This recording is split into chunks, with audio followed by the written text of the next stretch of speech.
Ads లేకుండా latest episodes చూడండి. Hello, ఇక్కడ మనం మాట్లాడుకునేది ఎవరు వినలేదులే.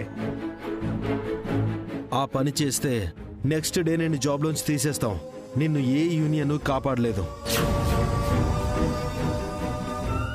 మాకు దూరంగా ఉండాలని వెళ్ళిపోయారు, కానీ పదే పదే మాకు ఎదురుపడుతూనే ఉన్నారు. పడని బేబీ, అప్పుడే కదా మన రేంజ్ ఏంటో వాళ్ళ రేంజ్ ఏంటో తెలిసేది.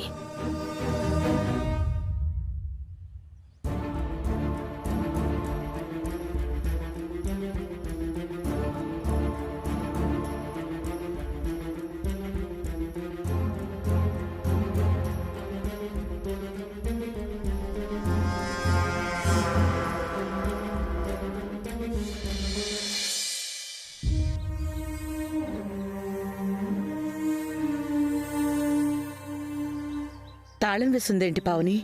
ఈ ఇల్లేనా? ఈ ఇల్లే అత్తయ్య. అభి వసు పిల్లలు ఎటైనా బయటికి వెళ్లారేమో. ఇదిగో అన్నా, ఇట్రండి. చెప్పండమ్మా.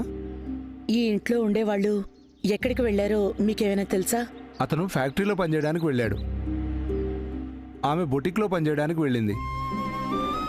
మేం అడుగుతోంది పక్కింటి వాళ్ళ గురించి కాదండి. నేను చెప్తుంది ఈ ఇంటి వాళ్ళ గురించేనండి. మొన్ననే కొత్తగా దిగారు. భార్య, భర్త, 3 చిన్నపిల్లలు. పిల్లల వాళ్ళ నాన్న ఏ ఫ్యాక్టరీలో పనిచేయడానికి వెళ్లారు? జేకే ఫ్యాక్టరీ అమ్మా. అత్తయ్య, అది మనవాళ్లు కొన్న ఫ్యాక్టరీ.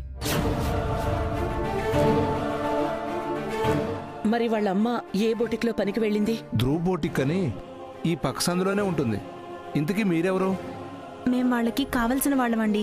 అయితే సాయంత్రం రండి. ఫ్యాక్టరీకి వెళ్ళిన అతను, బొటిక్కి వెళ్ళిన ఆమె, స్కూల్కి వెళ్ళిన పిల్లలు వస్తారు. ఆయన అఖిల్ కొన్న ఫ్యాక్టరీలో అభి పనిచేయడం ఏంటత్తయ్య?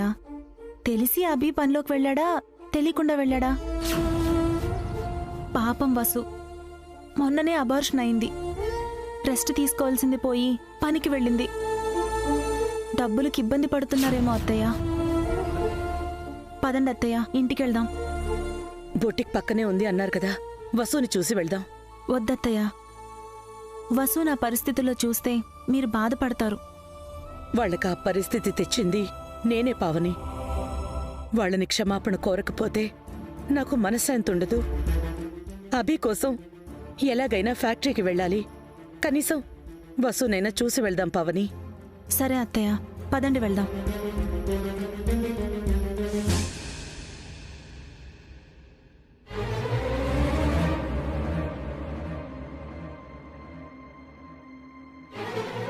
అభిగాడి ఈ ఫ్యాక్టరీలో పనిచేయడం మనకి లాభమా నష్టమా? ఖచ్చితంగా నష్టమే. అతన్ని ఎలాగైనా ఇక్కడి నుంచి పంపించేయాలి. అవును అఖిల్, అతను కావాలని ఇక్కడ చేరినట్టున్నాడు. ఏదో ప్లాన్ ప్రకారమే వచ్చాడు. పాపం, ప్లాన్ ఏముంటుంది బేబీ? మనం ఈ ఫ్యాక్టరీ కొంటున్నట్టు మొన్నటి వరకు మనకే తెలీదు.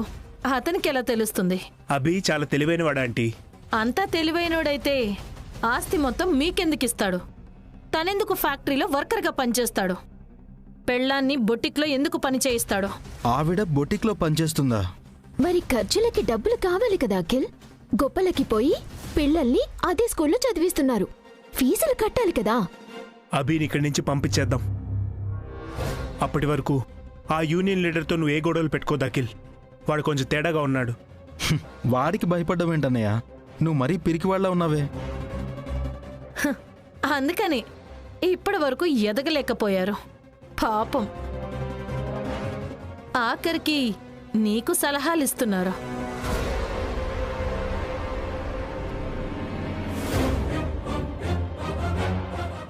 అఖిల్ మీలా కాదు బావగారు. తను బాగా చదువుకున్నాడు. ఎవరిని ఎలా హ్యాండిల్ చేయాలో అఖిల్కి బాగా తెలుసు. అంటే నేను హ్యాండిల్ చేయలేనా? ఇంట్లో వదిన్నే కంట్రోల్ చేయలేవు, ఇక్కడ వర్కర్స్ని ఎలా హ్యాండిల్ చేస్తావన్నయ్య?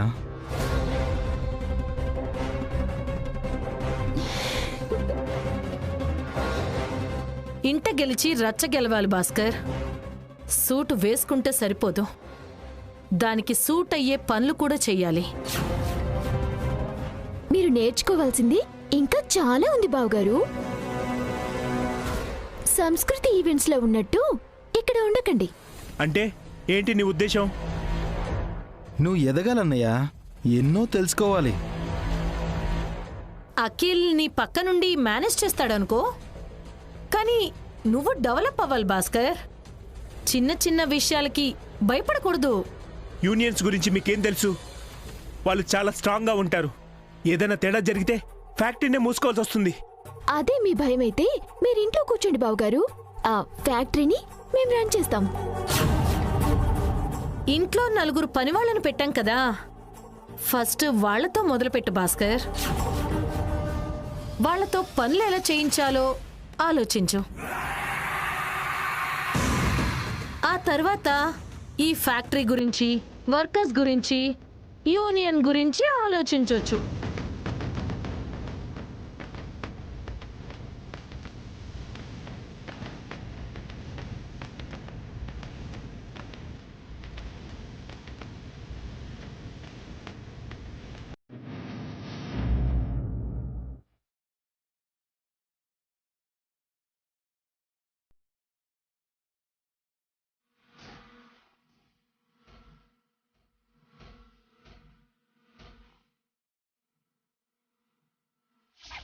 మీ ఆవిడ ఒక బొటిక్ లో పనిచేస్తుందనైనా తెలుసా?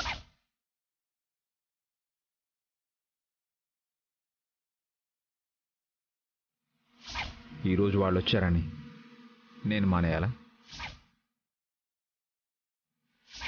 ఏదో ఒక పని అయితే చేయాలి కదండి.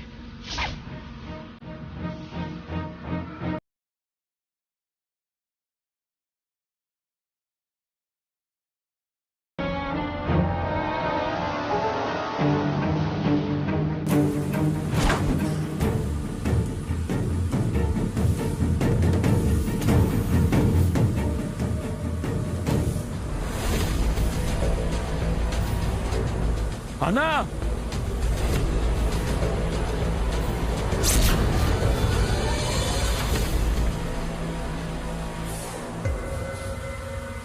ఎందుకన్నా అంత పరధ్యానంగా ఉన్నారు? ఏమాత్రం ఏమర్పాటుగా ఉన్నా ఫ్యాక్టరీలో పెద్ద ప్రమాదాలు జరుగుతాయి. నేను చూడకుండా ఉంటే మీ తల పగిలే తెలుసా? చాలా జాగ్రత్తగా ఉండాలన్నా. మిమ్మల్ని నమ్ముకొని మీ భార్య పిల్లలు ఇంటి దగ్గర ఉన్నారు.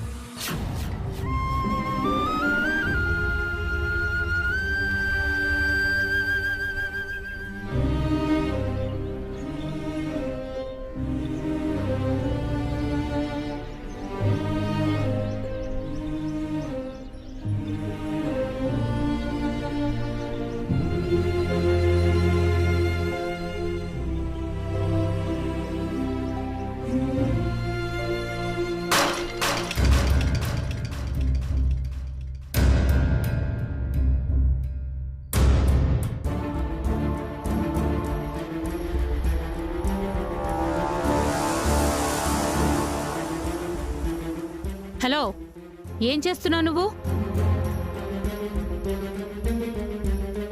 Sorry madam. ఈ సారీస్ ఎంత కాస్ట్లీనో తెలుసా నీకు?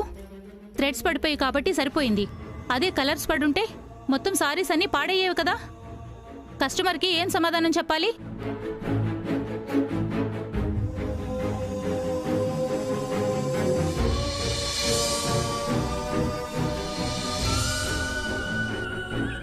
సారీ మేడం, ఇంకెప్పుడు ఇలా జరగదు. ఒళ్ళు దగ్గర పెట్టుకొని వర్క్ చేయి. ఇదేమీ మీ ఇల్లు కాదు, నీ ఇష్టం వచ్చినట్లు ఉండడానికి. కేర్ఫుల్గా ఉండకపోతే పనిలో నుంచి తీసేస్తాను. లేదు మేడం, మళ్ళీ ఇలాంటి పొరపాటు చేయను. సారీ.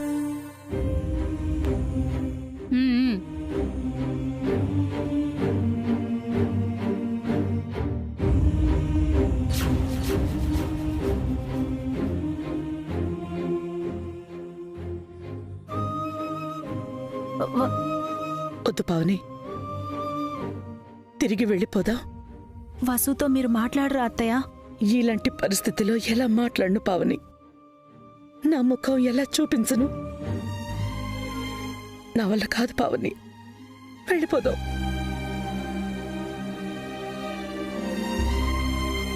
ఇంటి దగ్గర కలుద్దాం.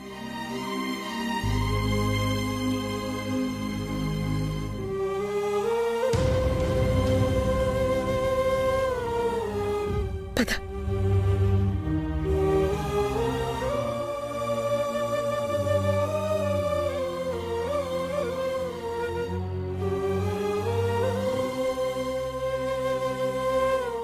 ఏమైందక్కా? ఏమైందన్నా ఎందుకంత పరధ్యానంగా ఉన్నారు? ఈ వాటర్ తాగండి.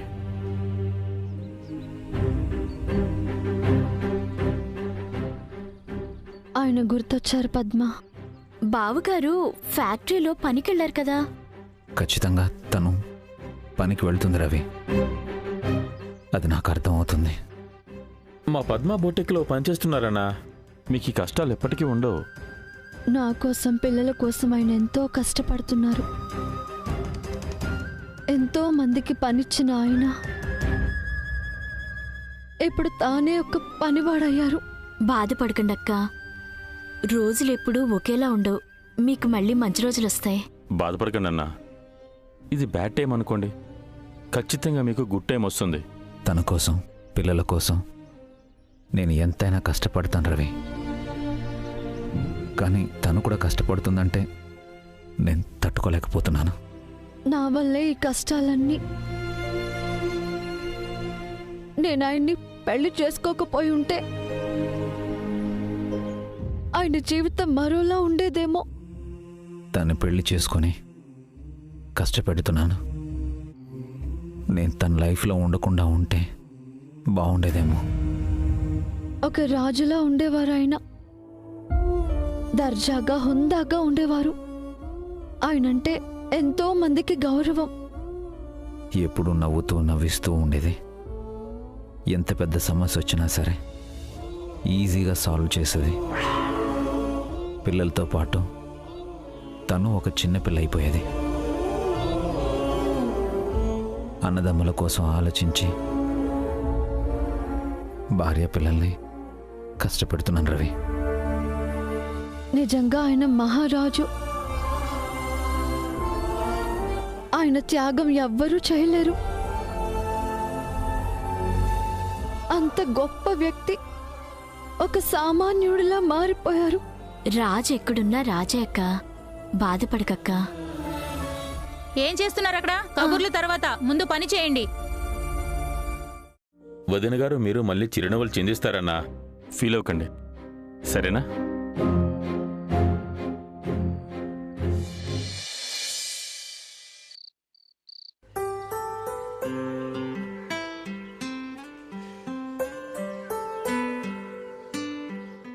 అన్నా, మిమ్మల్ని ఒకటి అడగాలనుంది. అడుగు రవి. మన కొత్త ఓనర్స్కు మీకు ముందే పరిచయం ఉందా? నీకెందుకు అలా అనిపించింది? ఏం లేదు, మిమ్మల్ని చూడగానే వాళ్ళ ఎక్స్ప్రెషన్ మారిపోయింది. అదేం లేదు రవి. వాళ్ళ గురించి నీవేం కంగారు పడకన్నా. మన యూనియన్ చాలా స్ట్రాంగ్గా ఉంది. మీరే చూశారు కదా, అందరూ ఐకమత్యంగా ఉన్నారు. అలా మనం అంతా ఒక్క మాట మీద ఉంటే ఈ ఓనర్స్ ఏం చేయలేరన్నా. మన యూనియన్ అంతా ఒక కుటుంబం, ఐకమత్యమే మన బలం.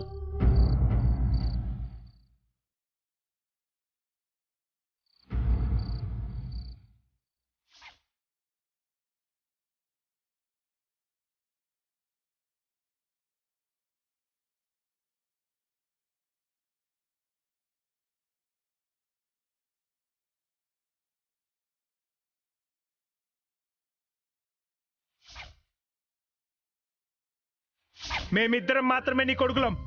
వీడు కాదు, వీడు బయటికి వెళ్ళిపోవాల్సిందే. ఏమైందన్నా ఆగిపోయావు? ఏం లేదు రవి. నేనేమైనా తప్పు మాట్లాడానా? నిజం చెప్పావు రవి. ఏ ఫ్యామిలీకైనా యూనిటీ ఏ స్ట్రెంగ్త్. ఎప్పుడైతే మనుషులు సెల్ఫిష్ అవుతారో అప్పుడే ఆ ఫ్యామిలీ స్పాయిల్ అవుతుంది. ఈ నిజం అడవిలో జంతువులకి, ఆకాశంలో పక్షులకి, నీటిలో ఉన్న చేపలకు కూడా తెలుసు. అందుకే అవి గుంపులుగా ఉంటాయి.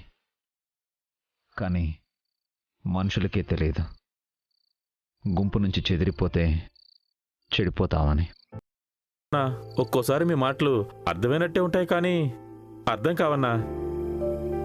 పద. పదనా? అన్నా ఒక్క నిమిషం, పువ్వులు కొనుక్కుని వెళ్దాం. పూలా? మల్లెపూలన్నా రోజు ఇంటికి వెళ్ళేటప్పుడు తీసుకెళ్తే బాగుంటుంది. బయటికి వెళ్ళిన భర్త రాత్రి ఇంటికి వచ్చేటప్పుడు తన కోసం ఏదో ఒకటి తీసుకొస్తాడని ప్రతి భార్య ఎదురు చూస్తుందట కదన్నా. మనం ఏదైనా తీసుకెళ్ళిస్తే వాళ్ళకు చాలా సంతోషంగా ఉంటుందట. మనలాంటి మధ్యతరగతి భర్తలు రోజు నగలు చీరలు తీసుకెళ్ళి ఇవ్వలేం కదన్నా. అందుకే పూలు తీసుకెళ్తాను. రానా? అమ్మా 2 మూరల మల్లెపూలు ఇవ్వండి. అలాగే బాబు. మీరు కూడా తీసుకున్నా. నేనా? తీసుకున్నా, వదిన హ్యాపీగా ఫీల్ అవుతుంది. అమ్మా ఇంకో 2 మూరలు ఇవ్వండి. అలాగే బాబు. అయ్యో రవి, మీరంటే కొత్తగా పెళ్ళైన వాళ్ళు, రోజు పూలు తీసుకెళ్తావు. మేము కొత్త పాత ఏం లేదన్నా, చచ్చే వరకు భార్యాభర్త ఆనందంగా ఉండాలి. అది నా పాలసీ. పూలతో పాటు స్వీట్స్ కూడా తీసుకెళ్దామా? అన్నా అయ్యో లే పిల్లలకి. నాకు తెలుసులే అన్నా. 100 రూపాయలు ఇవ్వండి. అన్నా నువ్వు ఉండనా, నేను ఇస్తాను. ఇదిగో తీసుకున్నామా. పదనా? థ్యాంక్స్.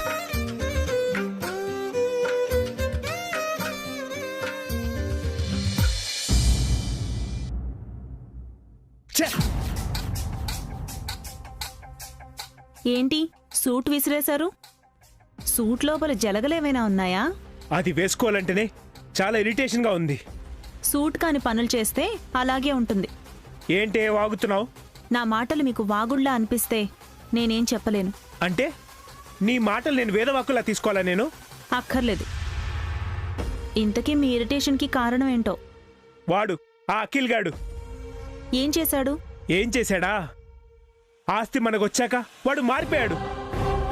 హారిక వాళ్ళ మమ్మీ నా మీద సెటిల్ వేస్తుంటే వాడు నవ్వుతున్నాడు. నాకంటే వాళ్ళే ఎక్కువైపోయారు వాడికి. ఏంటే నవ్వుతున్నావు? నేనంటే నీకు కూడా ఎగతాలైపోయిందా? నవ్వుతోంది నేనో వాళ్ళో కాదు, డబ్బు. పిచ్చిగానేమన్నా పట్టిందా? డబ్బు నవ్వడం ఏంటి? మీకు తెలీదా? డబ్బు నవ్వుతుంది, వెక్కిరిస్తుంది, ఏడిపిస్తుంది, ఏమైనా చేస్తుంది. డబ్బంత చెడ్డది ఇంకోటి ఉండదండి. డబ్బు చెడ్డదైతే అది లేకుండా మనిషి బ్రతకలేడు తెలుసా? అలా అనుకునే మీలాంటి వాళ్ళని డబ్బు ఆడిస్తుంది. మనిషి చుట్టూ డబ్బు తిరగాలే తప్ప డబ్బు చుట్టూ మనిషి తిరిగితే ఇదిగో మీలాగే బాధపడాల్సొస్తుంది. మరి డబ్బు లేకపోతే ఎంత ఇబ్బందిగా ఉంటుందో నీకు తెలీదా? తెలుసు. ఒక స్థితి వరకే డబ్బుతో అవసరం ఉంటుంది. మితిమీరిన డబ్బు ఎప్పుడూ ప్రమాదమే. ఆస్తి వచ్చిందని మీరు సంబరపడ్డారు, ఇప్పుడు ఇరిటేట్ అవుతున్నారు. మనశ్శాంతి లేదు అంటున్నారు. ఈ ఆస్తిని ఇంటిని వదిలేసి చిన్న ఇంట్లో ఉంటున్న అభివసులు కష్టపడి పనిచేస్తూ సంతోషంగా ఉన్నారు. ఇప్పుడు చెప్పండి, డబ్బు ఉంటే మంచిదా లేకుంటే మంచిదా? వింటున్నాను కదా అని లెక్చరర్ ఇవ్వకు. అఖిల్ గాడిని ఎలా దానిలో తెచ్చుకోవాలో నాకు బాగా తెలుసు. ఆల్రెడీ వాళ్ళు మిమ్మల్ని పక్కదారి పట్టించారేమో. నేను వాడి అన్నయ్యను. అభినే మోసం చేసినవాడు మిమ్మల్ని మోసం చేయడని గ్యారంటీ ఏంటి? అలా ఏం జరగదు. అనవసరంగా నువ్వు మా మధ్య గొడవలు పెట్టకు. నేనేం గొడవ పెట్టను. మీరే గొడవలు పడి కొట్టుకుంటున్నారు. మొన్నట్లాగా అన్నదమ్ములను విడదీసి కొట్టుకుని చంపుకునేలా చేయడమేగా డబ్బు చేసే పని. మెల్లమెల్లగా మీకే అర్థమవుతుంది. పోను పోను మీరే ఇలాంటి చిత్ర విచిత్రాలు ఎన్నో చూస్తారు.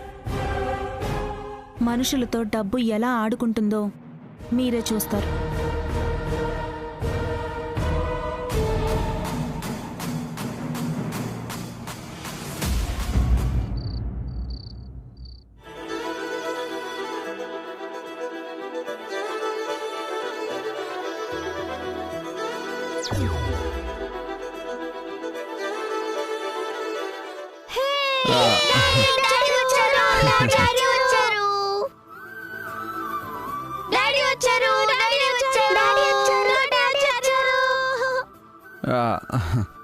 మా కోసం ఏం తెచ్చావు డాడీ? స్వీట్స్ తెచ్చాను. ఇవ్వండి డాడీ. ఇప్పుడు వద్దులేండి డాడీ.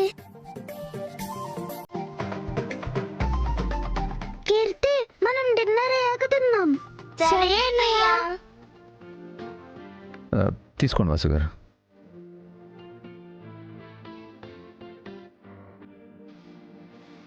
ఆగండి డాడీ.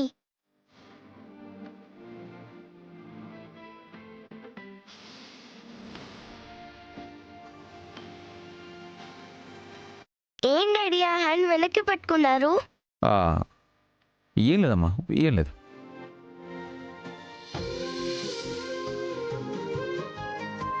ఆ హ్యాండ్ లో ఏముంది డాడీ?